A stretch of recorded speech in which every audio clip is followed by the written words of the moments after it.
राधे राधे दोस्तों, आप सभी को जितिया व्रत की हार्दिक शुभकामनाएं।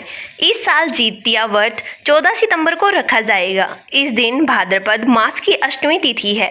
इस व्रत में भगवान श्री गणेश, माता पार्वती और शिव जी की पूजा होती है। शाम के समय प्रदोष काल में भगवान शिव की पूजा करके कथा सुननी चाहिए। इस व्रत को लेकर दो कथाएं प्रचलित है, जिसमें से एक सियारन की और दूसरी राजा जीमूतवाहन की है। आज हम दोनों कथाएं आपको जरूर सुनाएंगे। उससे पहले अगर आप हमारे चैनल पर पहली बार आए हैं तो प्लीज हमारे चैनल को सब्सक्राइब जरूर करें और साथ ही बेल आइकन को प्रेस करें, ताकि आने वाली हर भक्ति वीडियो आप सभी दोस्तों तक जरूर पहुंचे। आइए सुनते हैं चिल्हो सियारों की कथा। जीवित पुत्रिका व्रत में चिल्हो सियारों की कथा सुनी जाती है। कथा इस प्रकार है कि एक वन में सेमर के पेड़ पर एक चील रहती थी। पास की झाड़ी में एक सियारिन भी रहती थी। दोनों आपस में दोस्त थी। चिल्हो सियारिन से इतना प्यार करती थी कि वो जो कुछ भी खाने के लिए लाती थी उसमें से सियारिन के लिए जरूर देती। इस तरह दोनों हंसी खुशी खुशी दिन बिता रहे थे। एक दिन वन के पास गांव में औरतें जितिया पूजा की तैयारी कर रही थी। चिल्हो ने उसे बड़े ध्यान से देखा और उसे अपनी सखी सियारों को भी बताया। फिर दोनों सहेलियों ने तय किया कि वो भी इस व्रत को करेंगी। सियारों और चिल्हो ने जितिया का व्रत रखा। बड़ी निष्ठा और लगन से मंगल कामना करके पूरा दिन निर्जला व्रत रही। मगर रात होते ही सियारिन को भूख प्यास सताने लगी। जब बर्दाश्त ना हुआ तो जंगल में जाके उसने मांस और हड्डियां पेट भरकर खाया। चिल्हो ने हड्डियां चबाने के कड़कड़ की आवाज सुनी तो पूछा कि यह कैसी आवाज है।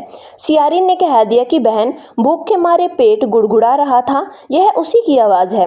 लेकिन चिल्हो ने सियारिन की झूठ पकड़ ली। उसने सियारिन को खूब लताड़ा कि जब व्रत नहीं हो सकता था तो संकल्प ही क्यों लिया था। चिल्हो रात भर भूखे प्यासे रहकर व्रत पूरा किया। अगले जन्म में दोनों मनुष्य रूप में राजकुमारी बनकर सगी बहनें हुई।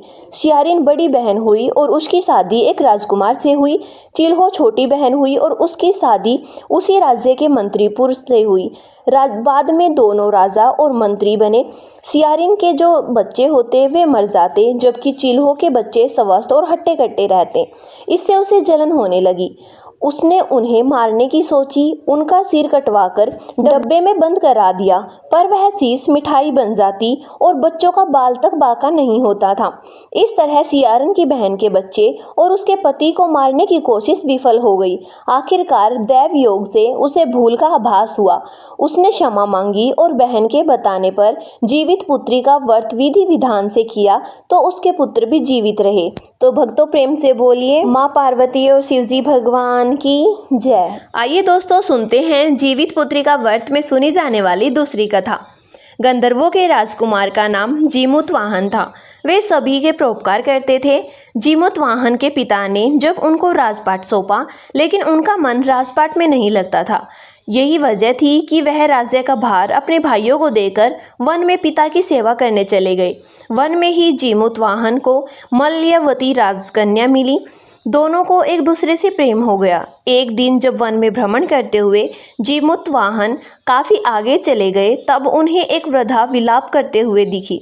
पूछने पर वृद्धा ने उन्हें बताया कि मैं नागवंश की स्त्री हूँ, मुझे एक ही पुत्र है। पक्षीराज गरुड़ के कोप से मुक्ति दिलाने के लिए नागों ने यह व्यवस्था की है। वे गरुड़ को रोजाना भक्षण के लिए एक युवा नाग सौंपते हैं। आज मेरे पुत्र शंखचूड़ की बलि का दिन है। आज मेरे पुत्र के जीवन पर संकट है और थोड़ी देर बाद ही मैं पुत्र विहीन हो जाऊंगी। एक स्त्री के लिए इससे बड़ा दुख क्या होगा कि उसके जीते जी उसका पुत्र ना रहे। जीमूतवाहन को यह सुनकर बहुत ही दुख हुआ। उन्होंने उस वृद्धा को आश्वासन देते हुए कहा कि डरो मत, मैं तुम्हारे पुत्र के प्राणों की रक्षा करूंगा। आज उसके स्थान पर स्वयं मैं अपने आप को उसके लाल कपड़ों में ढककर वध्यशिला पर लेटूंगा, ताकि गरुड़ मुझे देखकर खा जाए पर तुम्हारा पुत्र बच जाए। इतना कहकर जीमूतवाहन ने शंखचूड़ के हाथ से लाल कपड़ा ले लिया और वे उसे लपेटकर गरुड़ को बलि देने के लिए चुनी गई वध्यशिला पर लेट गए। नियत समय पर गरुड़ आए और लाल कपड़े में ढके जीमूतवाहन को पंजे में दबोचकर पहाड़ के शिखर पर जाकर बैठ गए। गरुड़ ने अपनी कठोर चोंच से जीमूतवाहन पर प्रहार किया। जीमूतवाहन के शरीर से मांस का बड़ा हिस्सा नोच लिया। इसकी पीड़ा से जीमूतवाहन की आंखों से आंसू बह निकले और वह दर्द से कराहने लगे।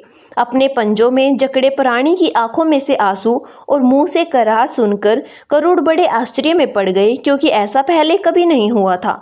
उन्होंने जीमूतवाहन से उनका परिचय पूछा।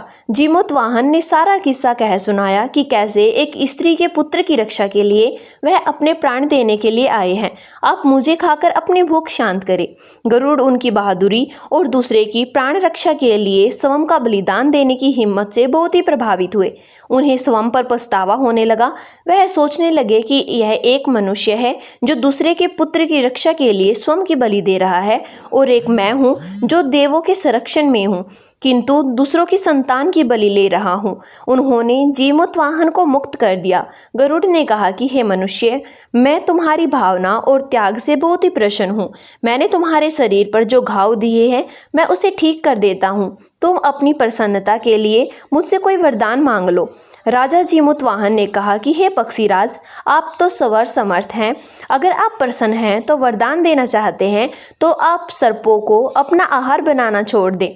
आपने अब तक जितने भी प्राण लिए हैं उन्हें जीवन दान दे। गरुड़ ने सबको जीवन दान दे दिया और नागों की बलि ना लेने का वरदान भी दिया। इस प्रकार जीमूतवाहन के साहस से नाग जाति की रक्षा हुई। गरुड़ ने कहा कि तुम्हारी जैसी इच्छा वैसा ही होगा। हे राजा, जो स्त्री तुम्हारे इस बलिदान की कथा सुनेगी और विधि पूर्वक व्रत का पालन करेगी, उसकी संतान मृत्यु के मुख से भी बाहर निकल आएगी। तब से ही पुत्र की रक्षा के लिए हर साल भाद्रपद मास की अष्टमी पर जीमूतवाहन की पूजा शुरू हो गई। यह कथा कैलाश पर्वत पर भगवान शंकर ने माता पार्वती को सुनाई थी। जीवित पुत्रिका के दिन भगवान श्री गणेश, माता पार्वती और श्री गणेश की पूजा एवं ध्यान के साथ कथा सुननी चाहिए।